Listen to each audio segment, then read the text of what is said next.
All right. So hold on. Hey, fam. He wants me to read this thing, so I might as well give him that, right? And you have to do it in your best British accent, so people don't get thrown off by the fact that it's just the two of us. Oh, I can't do that on command, dude. Just the two of us. Hi, guys, and welcome to Two Titans and a Hunter, a Destiny 2 podcast, a show where we discuss tips, tricks, and tools to help all Guardians succeed and enjoy playing the game even more. What makes us different? Well, for starters, we're not streamers or YouTubers. We just have a passion for Destiny and are dedicated to keeping Guardians informed and up to date with all the latest Destiny 2 info, news, and opinions.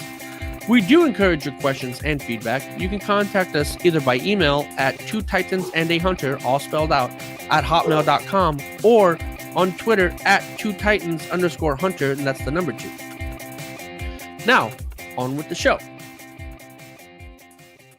Today, we are missing our, how can I say this? Our father figure, Nitedemon, as he has other familial duties to attend to. But you still have God's gift to Guardians, me, no one responds in real life, and our potentially powerful pink and purple piece of perfection, Peroty, is going to help with the show today. Also, as a change of pace, this week, Peroty is also going to be our Titan in a tunic, as he has swapped over to the Warlock to do the armor for this week. How's that working out for you so far, Mr. Peroty? It's working out great. I have grinded all the grind. So many grinds. And what a grind it is, too, right? Like, this is ridiculous. You know, should I save this for a rant? I don't know. Do you have a rant this week? I don't have one laid out. I was thinking about doing it about the grind. The grind is its own rant. The grind is its own rant, yeah. Yeah, I'll just save that for later. It's quite something. It's really just when I just want to know who the first person when they were invited out to Bungie to said, "Hey guys, we need a bigger grind. We need a grind for our grind, and we need to take the grind and add more grind to that grind, and then we need to put that into the grinder and grind it even more." You're starting to talk about it. Let's That's what we've got.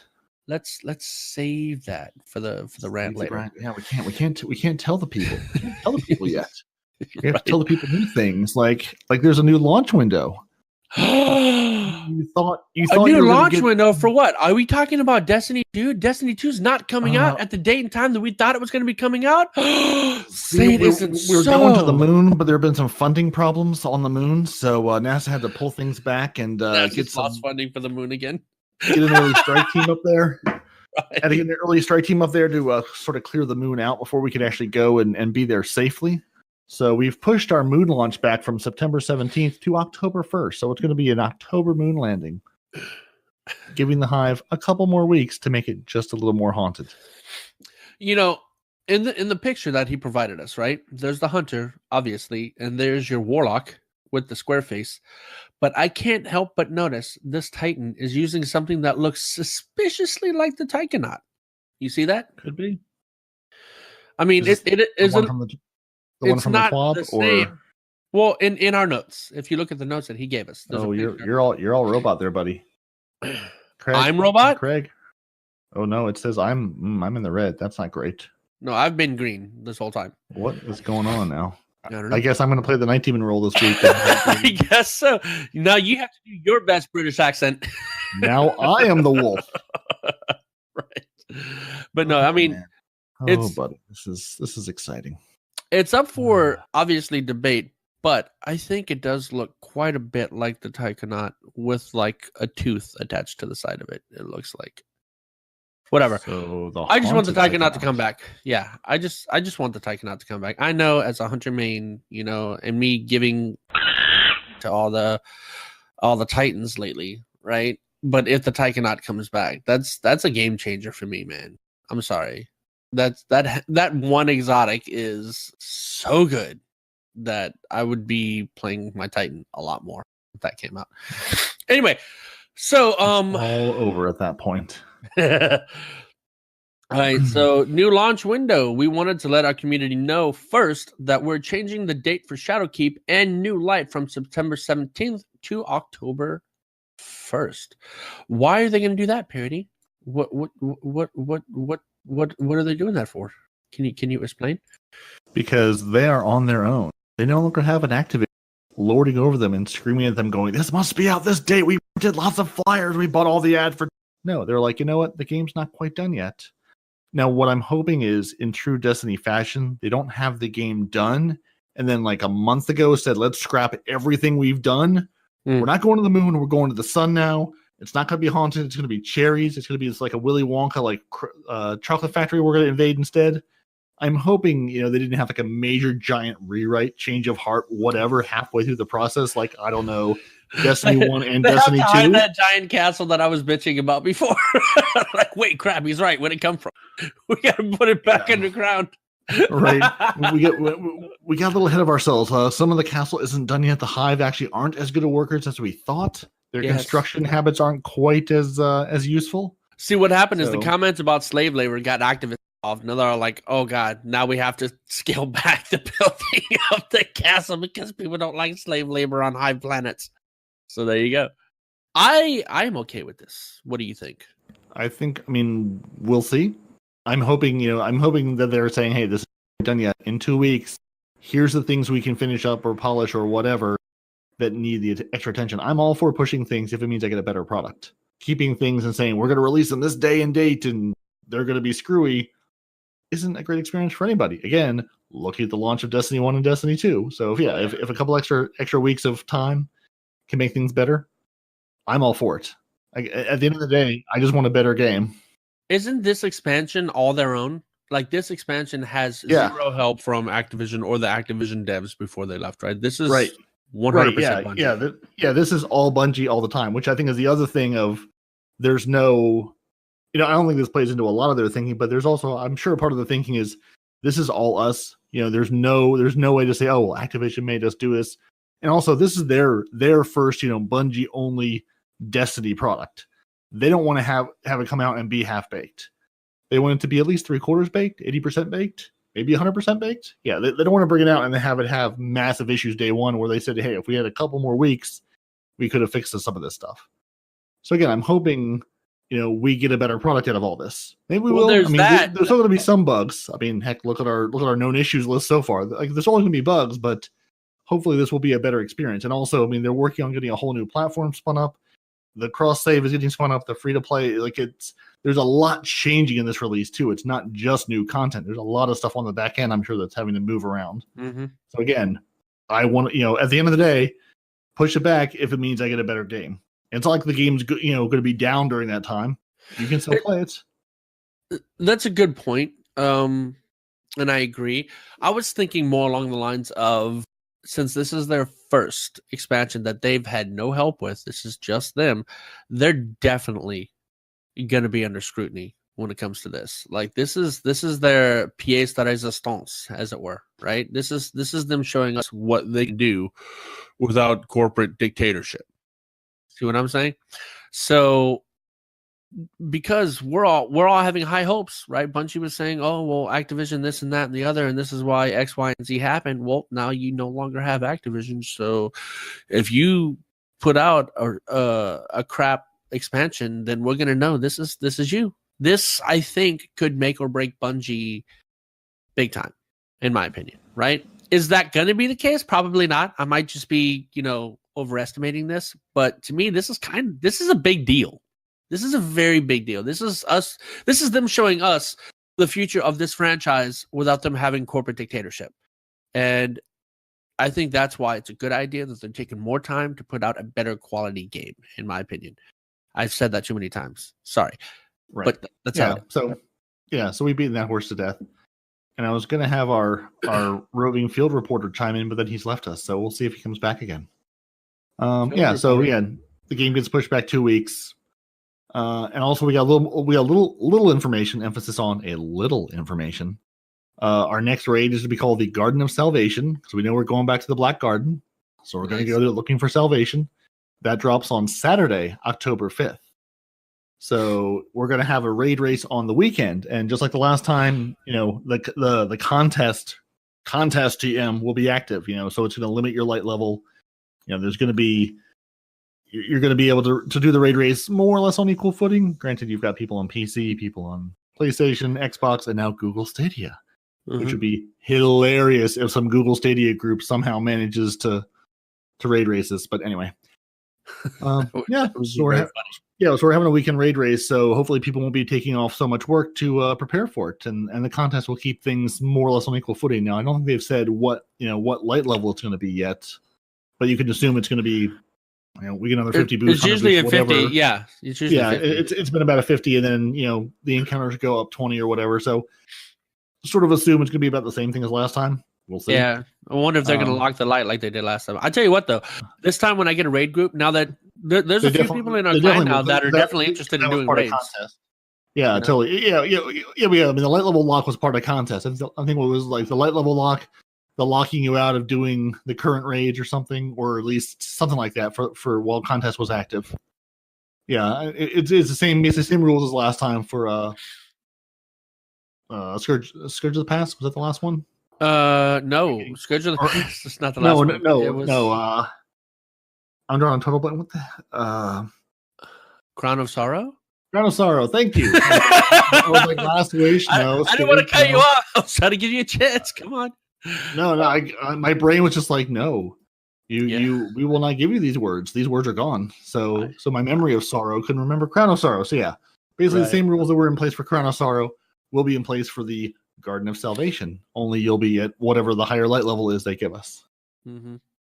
Now, when it comes to the Garden of the Black Salvation. Garden. No, the Black Garden, right? I think that was a very beautiful space. Well, not beautiful might not be the right word, but I thought it was a well done space back in D1, right? So with D2 graphic changes and whatnot, I'm hoping it's going to be an even better looking space. Yeah, it's going to be gorgeous. 'Cause even just I know they've showed us like the bits of the moon, little scenes that they've redone with the new. It's going to be pretty. I mean, Destiny's always been a pretty game. Of all the other issues it's had, it's a place where you just want to go and sit and like stare off into the distance and watch the ships fly around and planets rotate. It's a gorgeous game. So this Black Garden is going to be a lush environment. We're going to be, well, someone will be running through day one, and I'll be sitting there going, yeah, this is terrible. Although again, Saturday raid race, so there's a decent chance we could actually put a raid team together and give it a real shot. That's true. That's very true. And that's what I was saying a minute ago. Now that we actually have clan members that are willing to do the raid and have been doing raids lately, hopefully this will be a good chance for all of us to get together and stream a frozen only clan race. That'd be great, man. So can we get a counter in the corner of number of times somebody gets blown up by a rocket launcher? Because I'm going to need to know. No, 100%. One of those counters, ding every time. Someone steps in front of someone, throws a bubble up, a shield, puts as Nitedemon did the other day, when the Warlock put the Well of Radiance down, shot a grenade launcher into that Well of Radiance sword. Into the sword, yeah. So there are a vast variety of ways to blow yourselves up. We are very creative in our pursuits of suicide in the Frozen Clan. So the new clan member that sent you a friend request, but played with me last night, without sending me a friend request, you know who you are, and you suck. He knows where his allegiances lie. Shut up. Anyway, that guy, right? So last night he was using a rocket launcher, and he made a comment that something didn't work right with the rocket launcher. I'm like, you're using a rocket launcher? He goes, yeah. I'm like, okay, you're new to the clan, so let me explain this to you.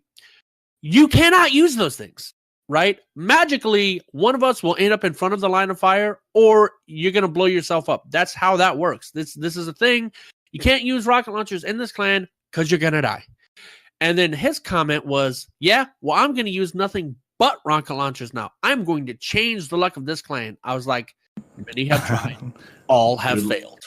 All have been blown up by a rocket launcher or someone stepping in front of them. Or a Warlock pops a Titan bubble, right? Somehow that rocket's going to detonate in your face.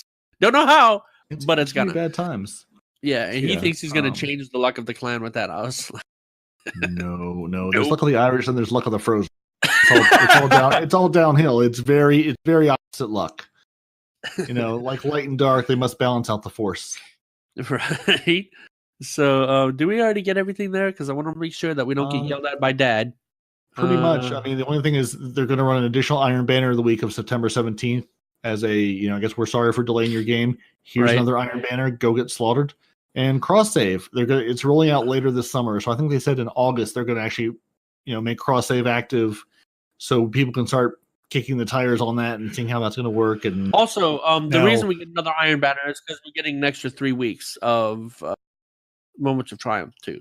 So I think that's directly related to that. But yeah, anyway, Moments of Triumph is going to get extended 3 weeks, I guess, because people farming that exploit and Bungie getting mad and taking your cool stuff away. So now they gave us an extra 3 weeks to earn it back legitimately, sure, I guess. Why not? Yeah, right. Okay, so Luke and Mark say, as we've been getting closer to serving up Shadowkeep and New Light, it has become increasingly clear to us that our releases for this fall would benefit from a bit more time in the oven. They're still talking about that? Get out of here. Yeah. Again, it's they're going to push it back. And also we're going to see Luke Smith has said he's going to publish a quote state of the game post here the next couple weeks. That should be very long, very meaty, very nerdy, talking about what kind of changes they're making in Shadowkeep and why. So like a big nerdy deep dive into Destiny, some of their thinking behind it. So that should be hopefully interesting once he posts that. Get a little look behind the curtain for those of us who don't get invited to Bungie Land. Bungie Land. Solstice of Heroes. Use legendary. Okay, 2 more weeks. Okay, so ending on a high note, right? Because he says, look at the new armor coming in Shadowkeep. Discuss. It's pretty. Yeah, and it's going to have lots of, cool things you can customize on it as far as like stats and bonuses. So moving on. Ending on a high note. Wow, that was crazy. It was, woo. With 2 more weeks on our Season of Opulence calendar, we're taking an opportunity to make players feel truly opulent. Moments of Triumph is being extended. We've already said that. So you can get your Ship Sparrow t-shirt. Multiple Iron Banners will happen during the final month, and a few Valor Infamy boosts will help Guardians reach some milestones before the end of the season. Cool. Yeah, like I think they've said in every Iron Banner now, I don't remember if it was with Shadowkeep or just like everyone going forward, it's all going to have some sort of increased Valor. So every time it comes out, it'll be a Valor bump, 2x, 3x, something. Yeah. Which will help on that Valor grind. Now, do you also, when you lose an Iron Banner match, do you also lose Valor? Because I know it counts as competitive. So it's the only competitive where you can gain Valor without losing it? Well, Valor you never lose. Glory is the competitive thing. I always get those things confused, right? Man. Damn it. Right, yeah. Glory goes up and down. Yeah, since Iron Banner, even though it counts for competitive for things like the Revoker quest and things. Yeah, it's not. You're not actually earning glory in it, so it just goes up and up and up and up. So you're only benefiting from playing Iron Banner matches. Why don't you get glory? Friend of the show, friend of the pod, Nitedemon, now on the pod. Yeah. So I guess we got to introduce him. His name is this guy's name is Nitedemon. Him and his buddy Queen Anne's Revenge are a bunch of non-trustworthy. What kind of person do you have to be for your own clan not to trust you? Just because at the drop of a hat you swap clans, man. I mean, don't get me wrong. You joined ours, which is kind of cool. But how long until you join somebody else's, man? You guys are pretty sketchy. You change clans like some people change socks. Not me, because I never changed mine. But maybe Peroty, right? Pretty sketchy. We were in a clan called Just the D2 of Us, and it was just the 2 of us. Which is a fantastic clan name, and now I assume is no more. Yeah, I mean, you got to think about the copyright laws when it comes to that clan name, right? Come on, just the 2 of us. Will Smith. What just the hell? the 2 of us. Oh, I didn't hear the D part. My bad. I'm deaf when it comes to D. That's what she said. Moving on. So, why do you sound like you're talking on speakerphone on a phone there, Nollis? Because I'm currently driving home. We just told Andy he can't do that, and you come doing the same thing. Andy 13 is like, well, I can talk on my phone. And I was like, no, denied. And then here comes Nollis talking on his phone. You know, everybody on their phone, because Nitedemon's gonna love editing. No, I'm gonna kick him. I'm an admin now. I can do that. Here we go. Once Nitedemon gets in here on his phone, don't kick him. I'm gonna kick him. Once Nitedemon gets in here on his phone, then we'll have an all phone show. It'll be amazing. It'll be about 20 minutes. Here, does this sound better? A little bit. Sounds beautiful. Hey, we can hear your complete sentences, and that's a step up from every other. When turned off speaker. So hey, that's better. You today, Peroty. You're turning into Mr. Robot, Mr. Bleep Bleep today. Yeah, well, see, I mean, someone has to play that role. It's an important feature of our show, and we can't just have no one a robot. Right. What would the world even come to? For real. All right. Anyway, so you chimed in, and I was surprised to hear you chiming in, and didn't hear actually a single word that you said. So, what were you saying when you chimed in? I was saying, why do they count Iron Banner as competitive and yet don't let you go up and down in Valor? Because Bungie. Because Stone Cold said so. That's the reason for all things. Yeah, I don't know. That's just one of those weird, like, it's a competitive game mode, but we're not going to punish you in the same way because they can. Saladin really doesn't appreciate glory rank. I don't know. Oh well, the world may never know. Nope. Maybe him and Shax have an ongoing, you know, They feud definitely with each do. other. You know, They definitely have an ongoing feud. Mm. They're not friends. They don't hang out. You know, because Shax seems like such a nice guy too. I understand Salad Head. He's got a bit of a traumatic past, right? Totally get that. Shax seems like a pretty stand-up dude, you know? Although, even in the lore, Shax always has like an air of comedy, an air of confidence to him. I've never seen him actually get angry or like, you know, just hurtful, hateful, whatever. You know what I mean? When you don't throw enough grenades. When you don't throw enough grenades, he gets very upset. I guess.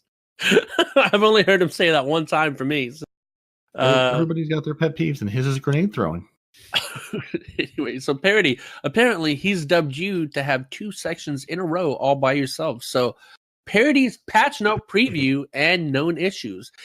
Cue intro music. Actually, you don't have intro music. You have background music.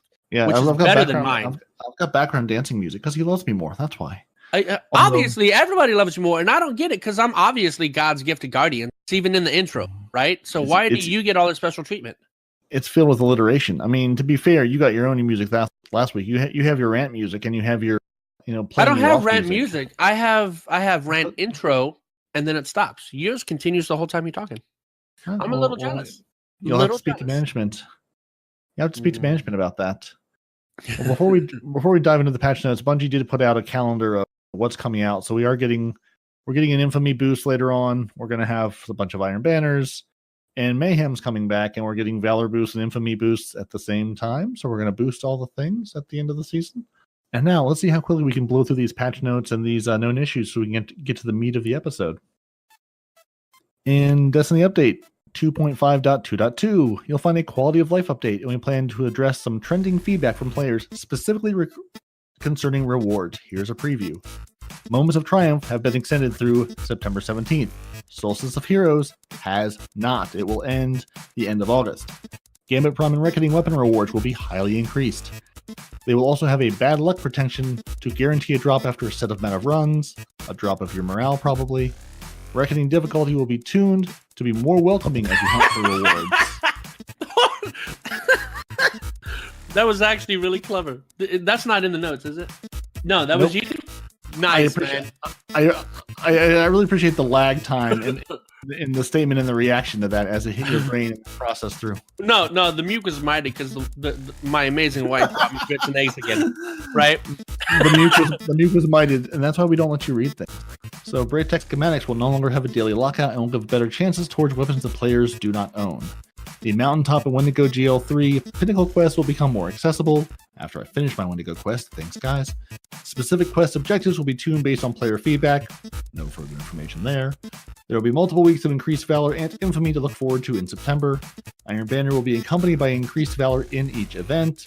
As the season comes to a close, Menagerie chests will become more rewarding as Calla sees fit. So maybe they're going to unbug the thing that they fixed in the last bug that we all enjoyed. Anyway, on the week of Destiny 2 Update 2.5.2.2, we will be hosting a community challenge of sorts. Stay tuned for more details, because we're not giving you any right now at all. Now, everyone's favorite part of the show. The thing you listen for, so I can sit here in the tower, drinking my coffee on my flaming table. Known issues. We've got known issues. So there was this thing, the Solstice key fragment magnets that was meant to do a thing. It did nothing. They pulled it out of the game day one. We're not going to tell you what it was supposed to do, because it doesn't do it. You can't buy it. It doesn't work. They disabled it. Prismatic Inferno and Wolves Unleashed emblems. These are available. They dropped August 1st, about 5:30 p.m. Eastern time. They were available in the Postmaster. You need to pick them up from the Postmaster in the Lost History section and then you need to turn in the associated triumph to actually get the emblem. Now, once you have the emblems, do not delete the emblems if you want them back immediately. They are not in your collections yet. So the Prometheus lens tag and Lord of Wolves emblems are not in your collections. They will be added at a later date. They haven't said what the later date is. So if you want to walk around with laser shot through your eye emblems on, or your Lord of Wolves emblem, which doesn't look that good anyway, don't delete it yet because you can't get it back right now. I don't know, Nollis, did you ever get mowed down by a Lord of Wolves constantly with that thing? See, I don't remember that either. And it didn't drop for me until way after that Iron Banner, where it first came out. So you couldn't even run around mapping people with Lord of Wolves forever. Yeah, I played during that time, and I don't really remember. I don't remember the chaos of that. I remember it, this past one. See, yeah, I didn't get killed by it before. I don't think I ever used it. But last night, when me and that clan member who shall not be named were playing competitive together, I got shot by it a few times last night for the first time. And the ranges, it has been nerfed, right? That nerf went through, right? Yeah. Okay.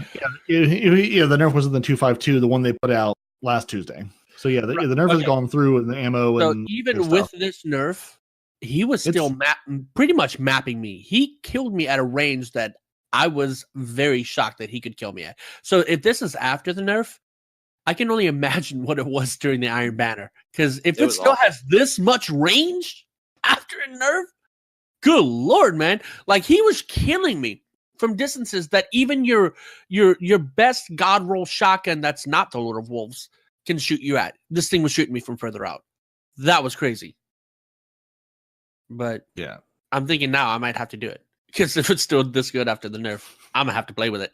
it's still not a bad gun. They just brought it back into the realm of possibility, as opposed to just Prometheus lens laser attack levels of devastating. That should totally happen, though. Again, that was so much fun. Bungie disabled it, because obviously it's not supposed to do that. But that was probably the most fun I've ever had in Crucible. I didn't even care what my KD was. It was just a freaking light show, and it was fun, and it was amazing, and people were dying. People were getting set on fire. You should do that kind of thing with all, like you were talking about, right? Specific weapons. They sold it for that week for trials, and trials was just a mess. Yeah, so I think there should be a game mode, kind of like Mayhem, but the only weapons that are allowed are linear fusion rifles. Not linear, sorry. What the hell classification are those? Pre-nerfed broken weapons? Your Queen Breaker? Trace rifles? Trace rifles, thank you. Yeah, the three trace rifles that we have in the game should be the only weapons allowed in this game mode, and that's it. Right? So you pick your subclass, Void, Solar, Arc, and depending on what subclass you pick, you get that gun, and then you play.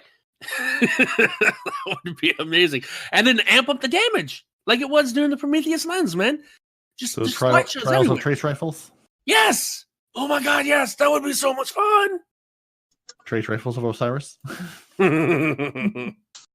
Well, if the Crucible Labs ever came back, we could maybe try that out, but it's never coming back. There's absolutely no downside. Absolutely no downside. ... Yeah.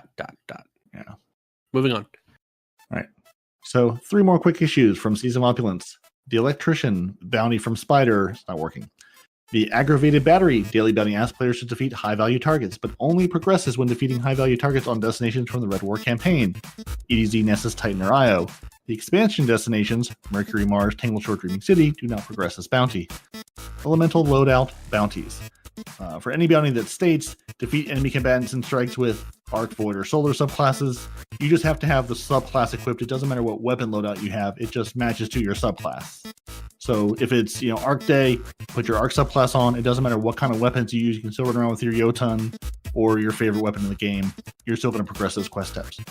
Again, for all known issues, we'll put links in the show notes to go see the long list of issues that nobody wants to hear me read or talk about anymore. And now we've got some additional news and information from our good friends DMG and our community crew that Respawn will read for us eloquently. Emphasis on eloquently. Also, praising you as our Lord and Savior, Night Demon. Praising you as our Lord and Savior, Night Demon. Night Demon. Night Demon. And I'm going to say that because I know it's going to be edited out. I'm going to hold off just a little bit And I'm going to actually let Nolis read this part because the Solstice of Heroes review, that is going to lead into the rant about the armor. Okay? Well, there So, you go then. yeah. Yeah, I figured since I've read the last two things, nobody wants to hear the dumb voice read anything else. What are you talking about? You're out tightening a tunic, man. Everybody wants to hear your voice. Since we don't have the Brit, we need the sultry American now, man. Hey, gotta do something. Mm-hmm. So at least while we're waiting for Nolis to go inside, and he's frantically parking his car and finding his keys and running to his house and unlocking the door and loading up the computer beginning to and open the playing garage machine door. Yeah. yeah, until he drives through the garage. So at least all of this grind has been good for finishing my pinnacle weapon quests. I am 2% away from my stupid hush bow for medals. I've gotten all the kills I needed. I'm still missing some whatever 2% of the medals are. And I got my Wendigo grenade launcher because I've been running strikes honestly most of the time with the 3 grenade launcher loadout because I hate myself and I like bouncing grenades near people. All right. Nollis is in the house. Sound now? Beautiful, sexy, sultry, southern. I'm realizing now, without Demon here, I'm cursing a lot more, so there's going to be a lot of bleeps. It's not intentional. I don't know. He will be very cross with you. When Dad's not home, I get to play, I guess. Right? Yeah, he made sure to tell me to try and keep you guys in line. We'll see. Did you see that? He's like, be nice to our guests, and my response was just praising you as our Lord and Savior. Night Demon. Praising you as our Lord and Savior. Night Demon. Night Demon. Night Demon. All right. So additional info and news, not necessarily in that order. Nitedemon, go. The upcoming Community of Challenge will be a fun testing ground, and they'll see how they can grow in the future. Stay tuned for details. On Mountaintop quest adjustments, there's been a lot of conversation internally. It's a tricky situation, understatement of the year, where you identify a lengthy quest that needs to be tuned down. How do you make changes without disrespecting the time and effort of those who earn the reward? In this case, speaking from personal experience, many of those who earn the reward agree that requirements were a bit over the top. It may sting, but it's understood. Again, another Reddit post. A feature to remove mods from armor. The team is aware of this feedback. Specifically, players desire a way to retain mods that have been applied to weapons. One note that we've made sure to highlight is negative feedback surrounding time investment to acquire specific mods like those tied to Black Armory, and how it isn't a great feeling to lose them when experimenting with other mods. Thanks to all who've posted threads about it. When we have more info, we'll let you know. AKA, probably not. Alright, other info. Steam launch occurs alongside Shadowkeep. Feedback about launching forges from the director is heard loud and clear.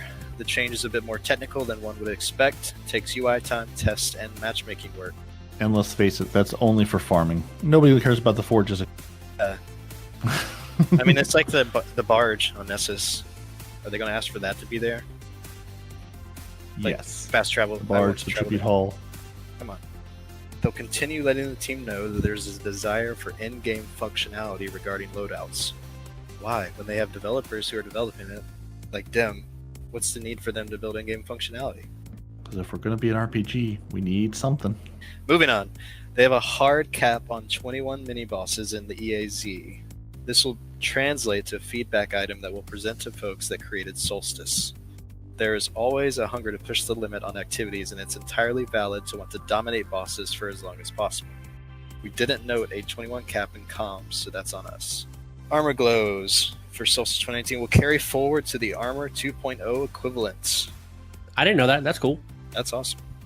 Reminders for seals. Seals can be acquired in-game well after the end of August. The Bungie reward code and offer must be claimed by 8/31/19 at 11:59 Pacific Standard Time. Seals? Can somebody Seals. break that down to me? What are they talking about? They live in the ocean, they go and they slap their flippers around. That's cool, but what about Destiny 2? I think they're talking about the seals that you can actually buy in person. Thank you. Yeah. Every time you earn one of the seals, the Dredgen, the Wayfarer, Unbroken, all that stuff, you can buy the physical, you can buy a physical seal from the Bungie store once you earn that. Oh, like a pin or something. Okay. Yeah. So what they're saying, you have to claim, you have to go to the Bungie store, click the code to say, email me my code for this before the end of August. But you don't have to actually buy it until, I think some of them are until the end of the year or something.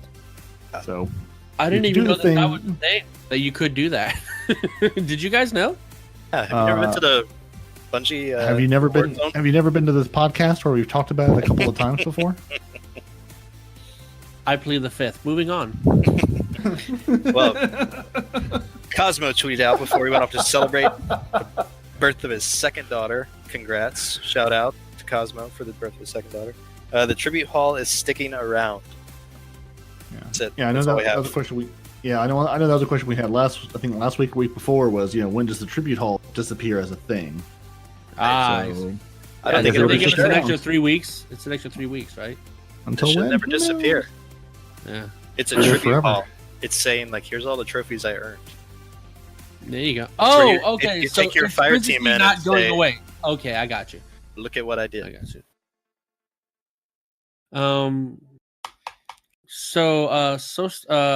Here's a look at what you get from the digital deluxe edition of Shadowkeep, which I have. So hot. Yeah, I did as well. Yeah, hearing Whispers exotic emote, that actually looks pretty cool. I dig that. I also really dig the Eris Morn exotic ghost shell. How the ghost is engulfed entirely in the green flame that's around Eris all the time. That's pretty cool. That's really, really cool. And then you get a Benighted Omen emblem. What the hell does that say? Benighed. Benighted? Yeah, Benighted, which doesn't look... Some of the emblems are just like really hit and miss. Like this one just doesn't do... I don't know. Doesn't do much for me. The ghost and the emote look amazing. And the emblem, it's fine. And again, I know you're turning out tons of these emblems. Some of them are going to be great. Some of them are not. Some people like them. So you're looking at this, right? You're looking at this right here, Peroty? They should have gotten a green emblem just to carry on the green flame. Right. Yeah, can I get an animated emblem that's engulfs in flame periodically? Yeah, just yeah. Ooh, an animated emblem. Does that exist in the game right now? An animated emblem? That's the prestige level of Shadowkeep you'll need to buy for it. I feel like I've heard people talk about them, but I don't.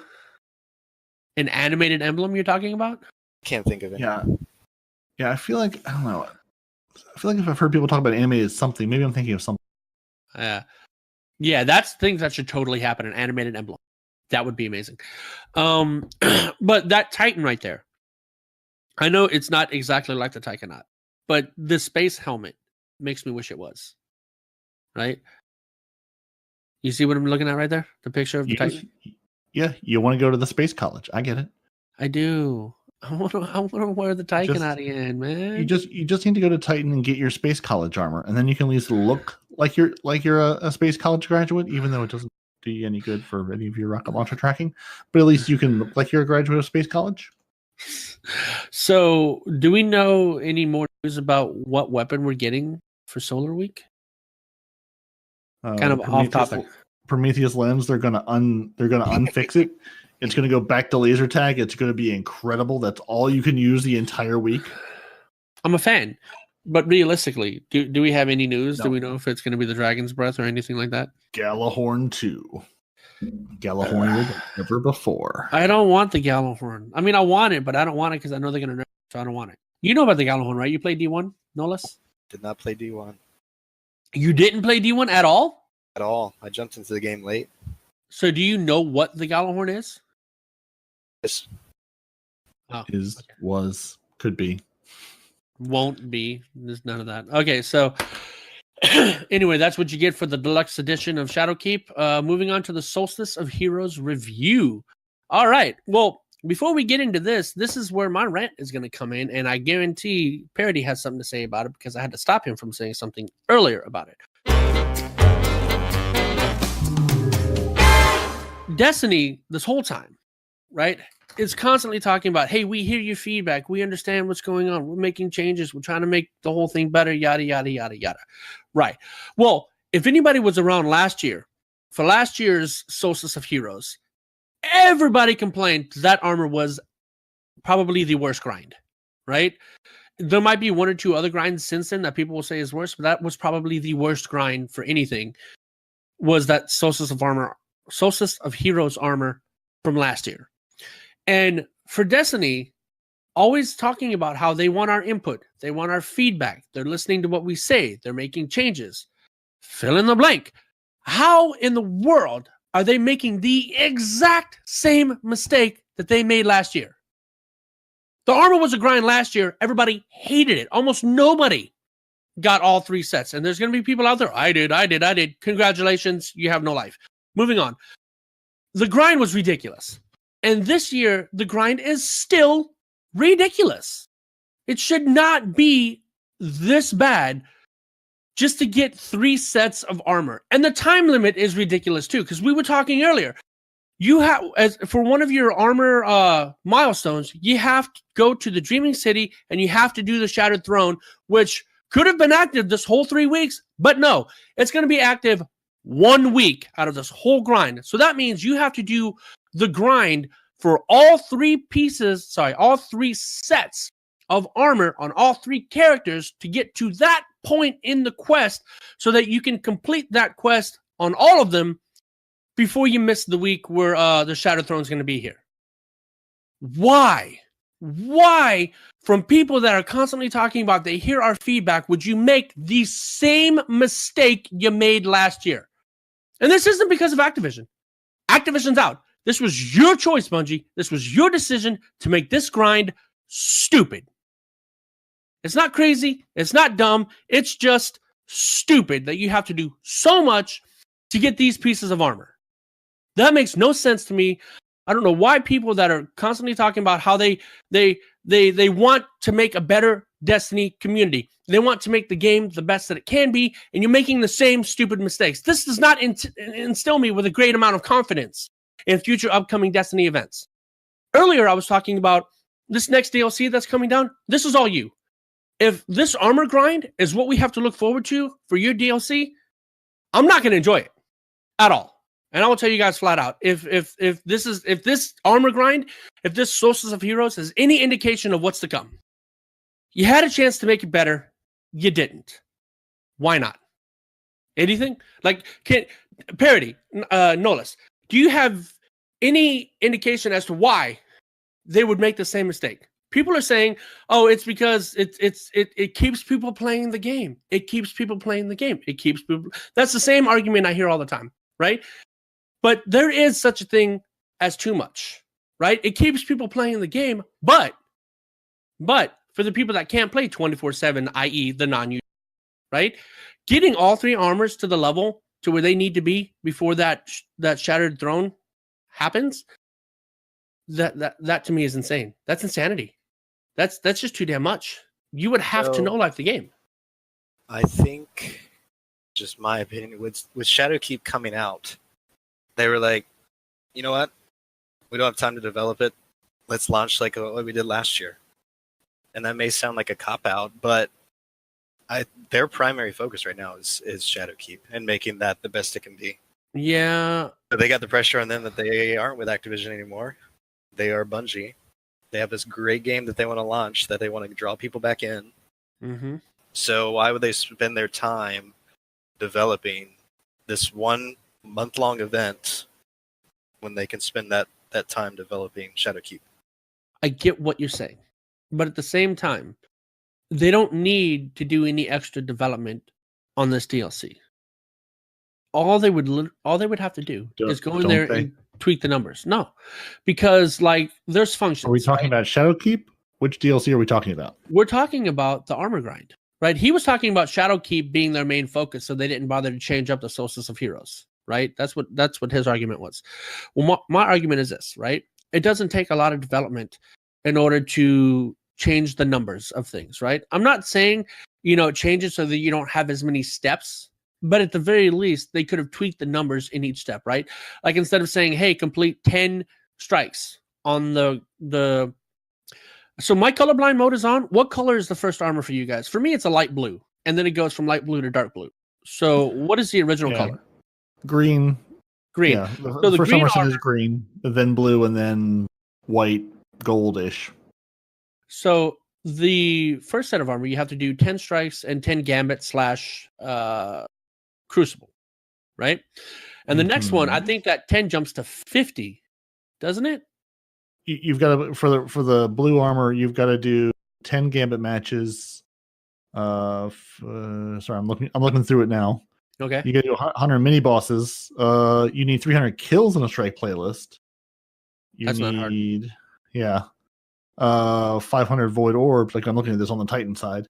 Mhm. Yeah, no, I mean, yeah. There's no set number of strikes. You need to, when you get to the third tier, you need to run 5 strikes with a clanmate, but there's no strike number required for your second, your blue, your second armor set, the renewed armor. You just have to do things in strikes. So I'm on the dark blue, but I'm hearing a lot of people complaining about the grind. So you're on renewed. So what is the grind referring? Well, actually, forget that. Whatever the grind is, Bungie could have just done something as simple as changing the number required within the function that the game calls to verify whether or not this condition has been met, right? So change, honestly, like instead of 300 orbs to 150. I mean, the worst part and the only part of this I cheesed was the 100 mini boss. You need to kill 100 mini bosses in the EAZ. Okay. And there's a way to farm it, which we'll get into later. But if you're not, you're getting, unless you're glad getting, the 20, 21 or 22 kills every time, you're getting, 5, 6, 7, 8, maybe 10 mini bosses per run. Okay. So a lot of people are going in, playing the mini boss phase, leaving the EAZ, going back in, playing the mini boss phase, because you need to get 100 mini boss kills, but then only 50 EAZ chests looted. Which the chests you can blow, it should have been, if you're going to kill 100 mini bosses, make me loot at least as many chests, or at least somewhere near there. Now I get that would make the grind even worse. Right? Yeah, but it just like I got the chest looted in no time, and the mini bosses had the 50 chests done, and I wasn't even to 50 mini boss kills. So that was the longest. So I think they should lower the mini boss, right? Yeah, but the mini boss kills, put that at 75 or even 50, because that's. You're not getting I don't know. You're not getting a number anytime. Maybe people blew through it faster than I did, but that was the longest part I had to do was just the mini boss kills on it. Because everything else was just go play the game. And no, I take it back. The patrols on IO. 25 patrols on IO. And EDZ and Titan for you other folks. Yeah. But yeah, doing 25 patrols on a single planet. I didn't want to play the game anymore. I didn't. It set my will to be on IO. Did you re-roll your patrols? What do you mean? Okay, so when you do patrols, right? There's 3 crappy ones, right? Let's say you have one where you have to go scan an area, or you have another one you got to go find a boss. Well, you pick that up, and then you immediately abandon it, and you get new rolls. No, absolutely. Yeah, because I have completing my 10 heroic public events while picking up patrols that were near there. Basically, all the patrols I did were go kill things. They kill everything or, kill people and pick up stuff. Those were basically all the patrols I did. It's 25 of them. It takes a while. Okay. So regardless of where your hang up is, whether it's how many Gambit matches you have to do, because some of them now, especially for the people that hate Gambit, there's not a bounty, there's an armor piece where you have to do specifically Gambit. Right. And the first armor, I had to do specifically Crucible, which I hated. Right? So everybody's got something that they hate and wish that number could be smaller. Crucible or Gambit for your drained armor set. You can do Crucible or Gambit. Right. But the next one, you have to do 10 Gambit. Yeah. The next one, you have to play 10 Gambit matches, period. Which, honestly, I encountered a lot of people just AFKing through Gambit matches or running around, honestly, like I did in my 10 Gambit matches, shooting people with bows exclusively, not really playing the objective, going, if I have to be here, I'm going to work on my bow kills for the hush. Maybe we'll win. I'm not going to work against my team, but I'm also not going to maybe use the best weapon. You're not going to try hard? That I could be. Yeah. I'm going to try hard to get bow kills. That's about it, though. Are you using... We'll get into that later. Never mind. Yeah. So, point is there's a lot of big numbers in this armor. Yeah. Whether you're on stage 1, 2, or 3. And then you have to go through each one of those stages on each character. Right? So... Well, you don't have to, but they didn't have to redevelop the armor. All they had to do to make this insanely easier is, like I said, go into the functions that are called via the game and just change the number required, right? Instead of 300 orb kills in Crucible. I don't know what the number is. Don't at me, right? So instead of 300 orb kills at X location, change that 300 to 150. Upload it. Bam. Done. You don't have to change the armor. They could just tweak the numbers on the armor to make this grind significantly less horrible than what it already is. Or, like we've said before, when you unlock it on one character, you have it on all of the characters, just like the ornaments in the original freaking Iron Banners. Once you unlock it on your Hunter, you have it on the Hunter, the Titan, and the Warlock. Once you unlock an X layer of armor on one character, that level of armor should be available on the second character. There's at least 2 ways I can think of that would have made this grind a hell of a lot better, and they chose to do it the hardest way possible because why? And that's why I'm just so aggravated about this. It's meant to be an entire event. It's meant to be a 3-week-long event. Now, yeah, most people are not going to get through all 3 pieces of this. Most people are not going to play all 3 characters, and honestly, most people can't. You're saying won't, but most people can't. Like this past week, I'm usually on Destiny all the time, but because of my job and because of my home life, I went 5 days without playing Destiny. I didn't get to start playing until Saturday. I missed out on a ton of time, you know? And other people out there that have expectations outside of the virtual homicide world that we live in, right? To have to dedicate this much time to this armor, it's absolutely insane. They shouldn't have done it. They should have learned from year one. They didn't learn from year one. They made the same mistake for year 2. Do any of this grind? There's the only carrot at the end of the stick is you'll get your armor 2.0 set the moment Shadowkeep launches. Besides that, you can skip this entire grind. You can, but the armor does go play look Minecraft good for the month, or you can go play Destiny as you always have. You can skip the entire grind. You're not losing anything. The last time around, I played through the first 2 steps of it, and then the final step, I was like, "There's no reason," because it gave me a small light boost. Yeah, it's like there's no reason to finish this grind. But we're not talking about light. We're talking about the style of armor, because next season we're going to be able to change the way our armor looks, and I think this armor looks pretty good. I would like to have the best looking set of the armor to superimpose on another piece of armor, for example. Is this the best looking set though? I don't know. It could be for some. All the other sets in the game. You're upset that you don't get to have your reindeer horn, right? That was phenomenal looking armor. Don't you wish you could have had that now?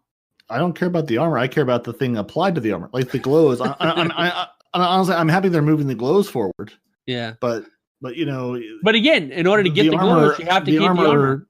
Take it or leave it. The armor, honestly, once Armor 2.0 comes out and they build new armor out of this, I'm not going to be using this stuff anymore.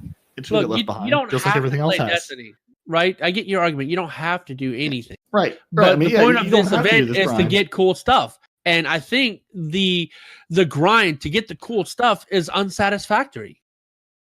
I want to be able to get cool stuff, and I want to be able to wear my cool stuff in the game to go do the other things I enjoy doing.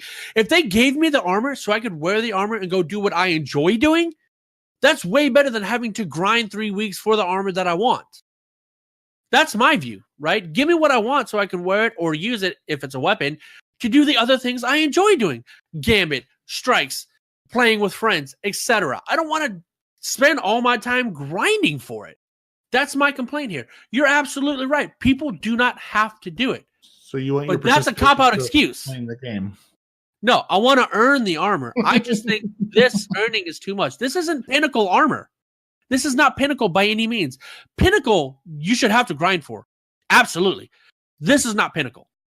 Not even in the slightest, considering how next month it's irrelevant. This is not pinnacle. You shouldn't have to make the grind for this armor that's going to be irrelevant next month. That's my complaint. I'm not wanting to get a participation trophy. A participation trophy is avoiding something difficult to do for a good end result. This isn't that. There's nothing pinnacle about any of these armors, any of these colors, any of these anything. So the grind shouldn't have to be this bad for it. That's my excuse. That's my rant. If anybody's got anything to say about it, we're always open to hear it. You're going to be wrong. Shut up. But that's just what I have to say about it. It's too much. It's 100% too much. They should have, I don't know, if half all of the requirements might be too much. Some people would argue, great. But at the very least, the requirement should have been less. By whatever arbitrary number, it should have been less, or allow us to unlock it on every character as we unlock it on one or the other. That's it. So the thing I'm really curious about this armor set is I put together, I saw that Broman had put up a quick video about, how long is the grind. He said, it took 40 hours to get through one of his armor sets. Again, and he said, flat out, he said, I'm playing optimally. I'm not optimizing every moment. He's like, I'm playing the game while working on this. He said it took him about 40 hours to get through, one of his armor sets. I think he said it was fully masterworked or almost fully masterworked. So that's 8 hours a day. That is a on job. One character. So it took me, I just for fun, because I have spent a lot of time this week doing nothing but playing Destiny. Mm-hmm. So I went back and looked at using our secret scrubland link we put in last week for the Prometheus lens check. I went back and said, how many hours of Destiny have I put in this week? I have played 24 hours and 13 minutes of Destiny this week, and I've gotten the Majestic armor set on my Titan, and I finished the Crucible Valor reset because it was retroactive to, if you've reset your Valor anytime in Crucible in the Season of Opulence, that started June whatever, it's retroactive to there. So I've done that, and I did the Solstice mark, which was could defeat 10 challenging enemies. The thing that I like about this grind, again, I did the whole green set, I did the whole blue set, I did all my kills and my mini bosses. So you're saying all that you got legendary on your Titan? Yes. And then where I am on the Titan now, it's honestly, it seems backwards. It's almost it rewards you for getting to this point, because again, you have to reset your Crucible Valor, which if you've played any amount of Crucible or Iron Banner, most likely you're either have reset it or are close to resetting it. 10 challenging enemies defeated. I did that in 2 runs of Reckoning, tier 3. That was done. Yeah. Again, Shattered Throne with 1 or 2 players, which again, I wish were retroactive, because I just did this with Nitedemon the last week that the Shattered Throne was up to get my Wish Ender bow. We ran it through 2-man, which I wish that would have been retroactive. It would have been really nice. I have to do 5 strikes with clanmates, 5 playlist strikes. That's nothing. And then a 200,000 plus point nightfall. And that's for the Majestic armor. And I'm going, okay, so I did all of this, and now this final tier, it's like it's almost your reward for grinding to this point. Is the nightfall retroactive or no? No, it is not. Well, I don't know. I don't. Well, no. I definitely have it. Maybe it's retroactive in season. The only thing I've heard it's definitely retroactive is the Valor reset. I don't think anything else is. Like I said, I know for a fact the Shattered Throne is not. I know the last time I got a 200,000 plus point nightfall was when it was the nightfall of the glitchy times of you can get 400,000 point nightfalls and ridiculousn's. Yeah. So I know I haven't done in Season of Opulence. The only thing I know is is the Valor reset. But again, you've done your green, you've done your blue armor. Again, it took me basically a little over 24 hours to get to this point. And then this final piece of armor, and again, I don't remember what the masterwork thing is. But I've gotten through to this point and I'm going, okay, these last requirements really aren't bad. I mean, 5 strikes with playlists, that 200K nightfall though is nothing. The 200,000 nightfall, that'll be a little troublesome, but honestly, we've gotten close just running them. I've been in the 180, 190 range before, just running them with folks. So I just have to look and see probably next week after reset which 3 nightfalls are up and tune it to, whichever day it is, Arc, Void, or Solar Day, and just take advantage of that. Because Chaos Reach Day, or Arc subclass day with the Arc weapon, or Solar Day with the Burning Maul, you're going to get some good synergy and just melt bosses down. So you can spend all your time killing everything else, getting your points up, and then just melt that boss at the end. Gambit style. I didn't even think about that. That's a good point. So you have a burn on top of another burn. So exactly. Yeah. Okay. Yeah. Yeah. I mean, run a strike where you can get props for solar damage. Run in there with your Burning Maul or your Dawn Blade or your Blade Barrage or Golden Gun. You're going to melt whatever boss is at the end of that, as well as melting everything else in there. So it's like you honestly, that initial drained green armor set, that was sort of bad. It took a while. It wasn't the worst thing in the world. That renewed blue armor set, the second one, just the time commitment to that. And again, I haven't broken it down. I broke it down by day what I played hour wise, but not by like where I was on the solar, but or where I was on the armor. But I know that blue armor set took the longest to do, because it's just so much is required of you, and not a lot of it. There's a lot of I've got to get make void orbs and playlist strikes, but also solar melee kill final blows for the same armor piece. And I'm going, well, this is dumb. And I know for the Titans, we were always one day off from whatever the burn day was in what it wanted us to do. It always felt like we were one day behind, or we were one day ahead of where it was. So I was always running a subclass where it was like, I need to run the subclass of the day to get this thing done, but I need to run this other subclass to progress this step of this armor piece. So It always felt like I So- was a little bit mismatched. And again, and I know everybody, hunters and warlocks and titans all had slightly different things they had to do, but I always felt like I was a little off from whatever the day was, which just felt like it made it just a little more difficult, or at least frustrating. So how do you check to see whether or not you've reset your valor this season? Triumphs. Yeah, there should be a triumph for resetting it in season. There's no like website, because you usually know these websites. Go check all kinds of stats and whatnot that your character's done, right? I don't. I mean, there may well be. I don't know one off the top of my head, but I will say that I've been using DestinySets.com. They put together a page for it's DestinySets.com/solstice-2019, and you can go to that page and link your Bungie account, and then it will keep track of in real time where you are on each of your pieces for all three characters. And what was that? DestinySets.com/solstice-2019. So I've had that up most of the week because I play a lot streaming to my PC in my office here. /solstice/2019. We'll put it in the show notes and I'll put it in the Discord for you. Yeah, but I want to look right now. So say it again. It's in the Discord. Go to the Discord and click the link. I knew that. I was just testing you. Good job. Yeah. So I mean, like I said, I've been using that because that just helps me keep a track of what am I trying to do and where, and it also has the full it doesn't just say like EAZ chest looted or solstice bounties or kills. It actually has like the full text of all the armor pieces.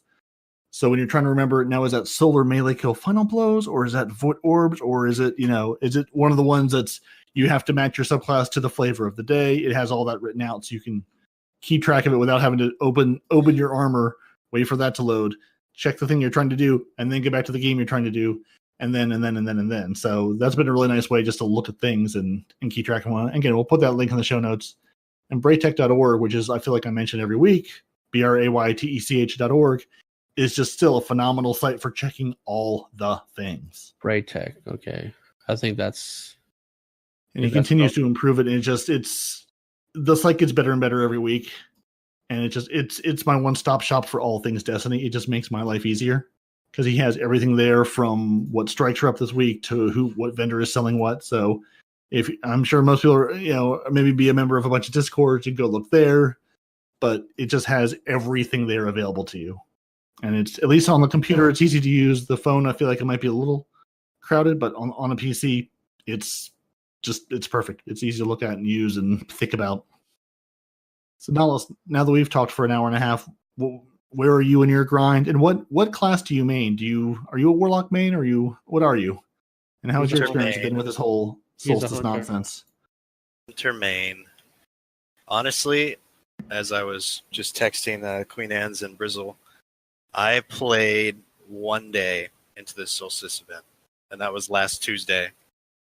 So today is actually the first day I'm diving back in, but I'm still on the drained armor set, which is a pain. And yeah, honestly, I'm just at this point with 2 weeks left, 3 weeks left. There's like no way that I'm going to be able to complete it. So what do you think? What do you think about the grind in general? Pro grind? Are you anti grind?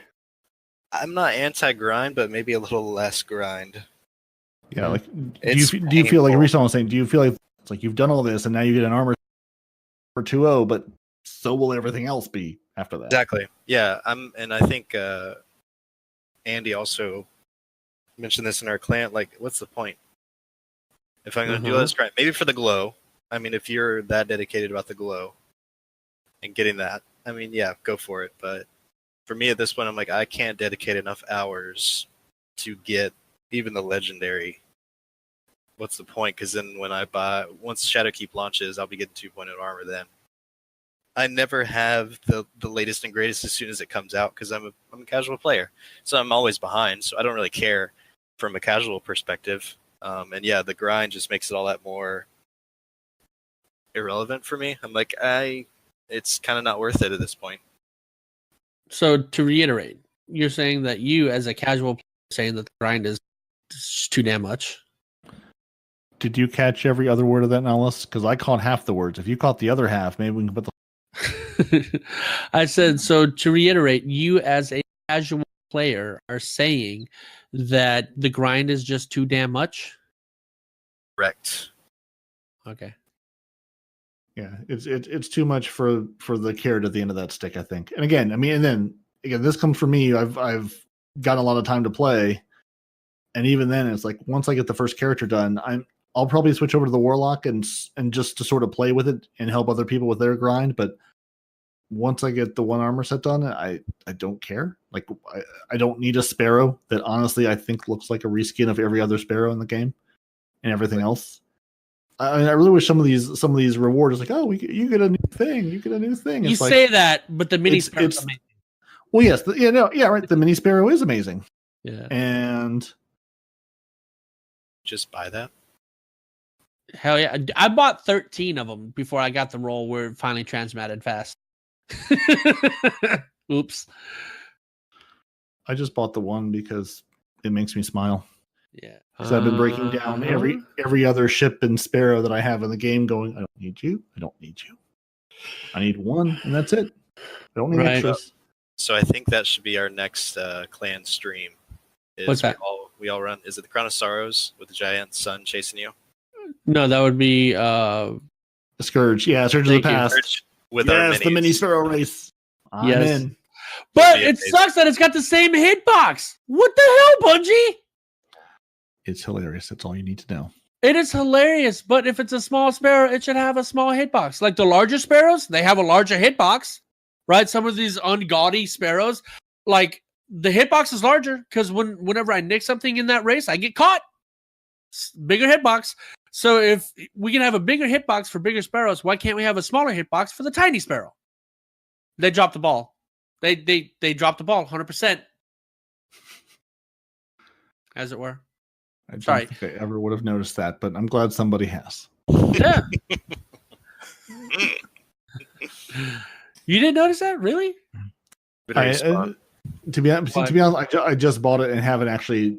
Well, I bought it, put it on my character, but haven't actually used it yet. So, dude, it's so. And honestly, even then, I don't think I would have noticed it being a bigger hitbox and running into things. I drive it until it explodes, and then I pull it back out and drive it again. Well, you definitely would have noticed it if you were riding your Sparrow to the Valunder.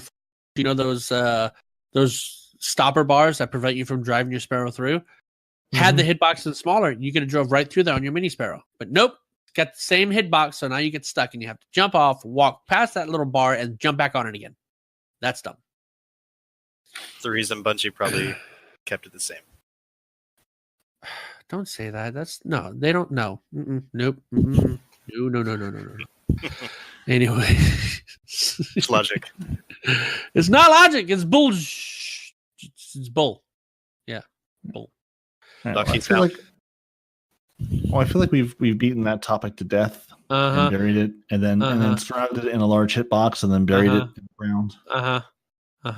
So I know we sort of talked about our tips and tricks and grind for all this thing. Mm-hmm. So the couple things that I came to my mind while I was doing this stupid grind. AFK forging. What? AFK forging, all the things. These are Peroty's tips and tricks because apparently I have all the sections this week because dad's away, so I will play. As everyone has mentioned, once you get to your green armor done, you get to that second set with the blue armor. You need to turn in 50 bounties. It doesn't matter what bounties they are. Do all the things, the planetary ones. So as you're getting close to getting your green armor done, just sort of keep a couple of those bounties till you get your blue armor set, and you'll be well on your way to turning those 50 in. And if you don't like playing Gambit, don't burn out on Gambit completely in your green armor set because you have to play 10 games. There's no way around that one. And when you're getting solar melee kills, remember that your throwing hammer in your middle tier Solar Titan class counts as a melee hit. So punch people, throw the hammer at them, it counts. Yep. Same thing with the hunter throwing knives. While we're on the topic, the hunter throwing knives also count as a melee. That is, and then my majestic armor tips we've already talked about. Valor resets retroactive. That whole grind isn't as bad. Unfortunately, your Shattered Throne is not retroactive. Just your Valor reset is, which is nice. Also, for the EAZ, obviously walking on the roofs is way better than walking on the ground. There are teleporters on the floating rocks to drop you in the map from high, which is useful when you're looking for chests. I kind of called this last week about the treasure hunter ghosts, cache detector, and sniper to find the chests at the end do not work. But you know it does work? Bottom tree hunter. They do. You can see them easier when you use bottom tree hunter. So, interesting. Yep. Is that the one? Is that the true site? Yeah. Or is that just okay? Yep. That's the one where your map shows all chests, and items on your map. Yeah. So I wonder for Void Day when you're crouching invisible and gives you the true sight. I wonder if that would work for other classes as well. Now I say that, right? But you might be wrong. Well, it was showing up on my mini map, but that could have been for other reasons, right? Mm-hmm. So, because I noticed when I swapped my subclass, when you don't see any chests, eventually they show up. Like it's like, hey, there's a chest here. You have 10 seconds to get it or whatever, right? Right. Yeah. That's the mechanic of the theme. When it gets about a second, it shows everybody where all the chests are, so you can say, "Oh, look, it's way over there across the entire map for me that I have no way to get to." So I'm just going to stand here and dance for the next 10 seconds. Right. Well, when I was playing with my hunter, I saw things on my map. Right. So I say it works. Close to those things. Yeah, I was close, but that's how it works for them. Right. Yeah. So bottom tree hunter may work, may not work. I couldn't see the maps the way it could before, and it was a pain in the ass after that. So for me, it worked. I don't know if it was intentional. I don't know if it was bug, but for me, it worked. Hopefully, it works for everyone, because I would hate to say that it works and then it doesn't work for you guys. So if it doesn't work for you guys, I don't know what the hell, but it was working for me. So there's that. So maybe try your bottom tree true sight hunter and see if it does any good. The chests at least they do spawn in the same places, like not the same location every time, but there's only a set number of chest spawns. Like what I do is whenever the thing ends, I'll go loot the chest that it gives you to start the chest looting, and then jump to the top of the platform right next to that, and then turn around to look back toward where you spawn in. Because you can get 4 or 5 chests sometimes if they all spawn. You can basically run a straight line back to spawn, and there's just chest, so you're not having to hunt through everything. I let my other 2 teammates jump through the buildings and find all that crap. I run that line first, and then I look off to the right, because there's sometimes one spawns in the little garage area off to the right hand side from spawn.